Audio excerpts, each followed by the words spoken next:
আসসালামু আলাইকুম। আজকেও গাছে কিছু পেঁপে পেকেছে, এগুলো ছিঁড়বো এখন। এটা পাকছে।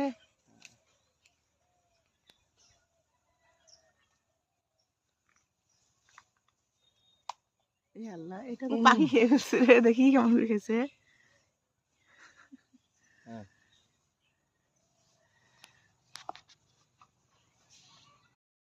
ওগুলো থাকা গুলা আবার পাকলে তখন ছিড়বো।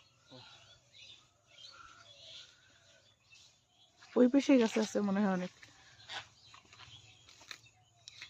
এই গাছে আছে না, এগুলো থাকলে পরে 2 দিন পরে পাকবে এগুলো। না না,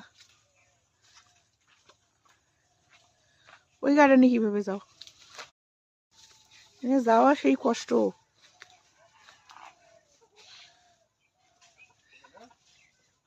হ্যাঁ,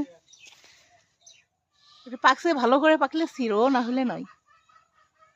ওরেটা ওই দিকেরটা পাকে নেই, তাহলে কয়দিন সময় নেবে।